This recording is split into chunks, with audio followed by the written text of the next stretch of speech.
Welcome to my channel moody Pahadi. आपका मेरे channel moody पहाड़ी में स्वागत है।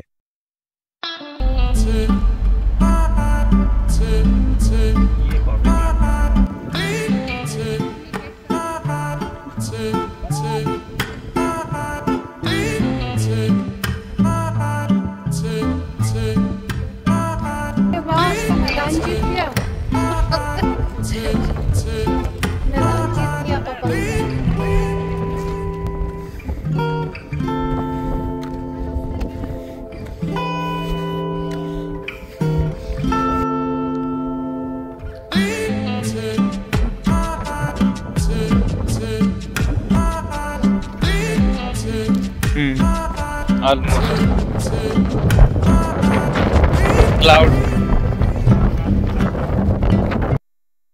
हेलो फ्रेंड्स, क्या आपने कभी ऐसे पीक पर चढ़ाई की है जहां rules, wild life and surprises ने इसे और भी एडवेंचरस बना दिया हो? आज मैं आपको कर्नाटक के सबसे ऊंचे पीक मुल्यानगिरी पीक, जो कि चिकमंगलुरु में है, ले जा रहा हूं।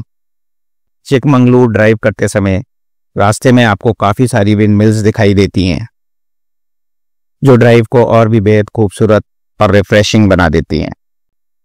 चिकमंगलुरु सिटी से मुल्यानगिरी पीक करीब 14 किलोमीटर्स है और पीक पर ड्राइव शुरू होने से पहले आता है फॉरेस्ट का एक चेक पोस्ट।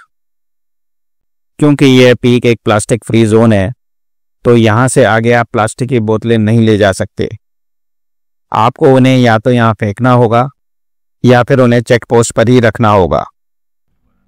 फॉरेस्ट डिपार्टमेंट यहाँ पर एक 50 रुपये के एंट्री फीस भी लेता है। यदि आपने मुल्यानगिरी पीक वाले हिल पर किसी रिसोर्ट में अपनी बुकिंग कराई है तो आप यहाँ रात में रुक सकते हैं, अदरवाइज आपको 6 बजे से पहले यहाँ लौटना होता है।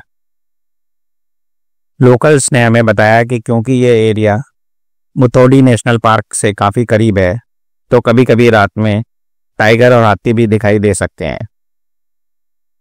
अब ये जर्नी थोड़ी एडवेंचरस और थोड़ी घबराहट भरी होने वाली थी।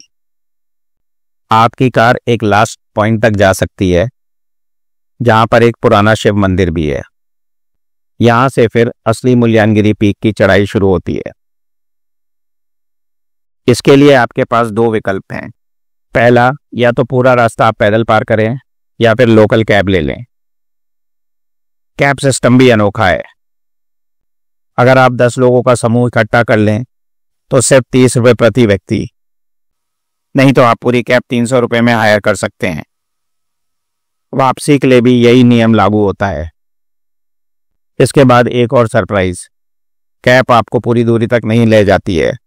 यह भी आपको एक पॉइंट पर छोड़ती है जहां से आपको लगभग 1 किलोमीटर पैदल चलकर पीक के बेस तक पहुंचना होता है। और यहां से शुरू होती हैं मुश्किलें, क्योंकि बगैर पानी के ऊंचाई पर पैदल चलना बहुत चुनौतीपूर्ण है। फिर दिखाई देता है मुल्यानगिरी पीक पर चढ़ने का रास्ता, जिसे देखकर मैं थोड़ा हताश हो गया था। मुझे लगा अब मैं इस पर नहीं चढ़ पाऊंगा, क्योंकि मुझे पानी की प्यास बहुत लग रही थी और मेरा दिल भी बहुत जोरों से धड़क रहा था।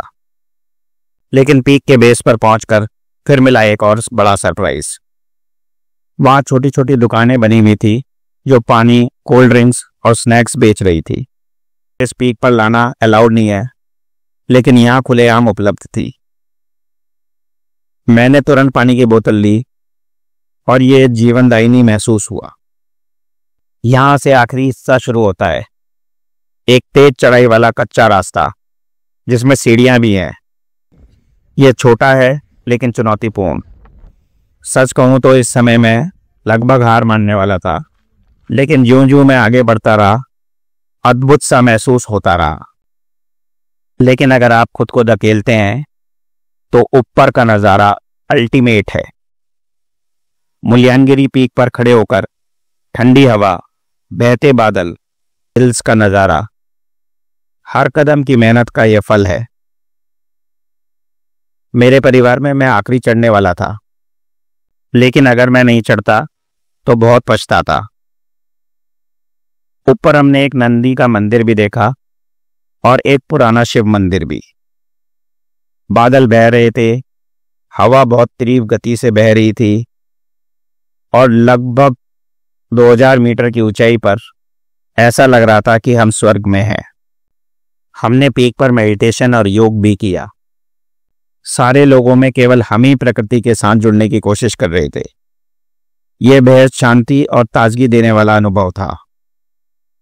फिर हमारी नीचे उतरने की यात्रा शुरू हुई और मैं इतना तरोताज़ा महसूस कर रहा था कि अपने परिवार में तीनों में से सबसे पहले मैं नीचे पहुंचा।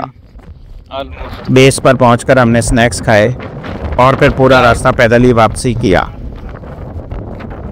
साथ साथ 300 रुपये की बचत भी की। वापसी का रास्ता रोमांचक था और थोड़ा डरावना भी।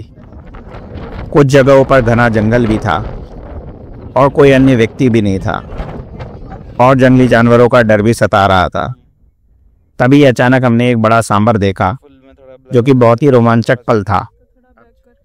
और फिर हम कार पार्किंग तक पहुंच गए और चारों ओर लोगों को देखकर थोड़ा आराम महसूस किया। फिर हम अपनी कार में बैठे और 6 बजे से पहले फॉरेस्ट चेकपोस्ट पार किया। मुल्यांगिरी केवल एक पीक नहीं है, यह एक अनुभव भी है।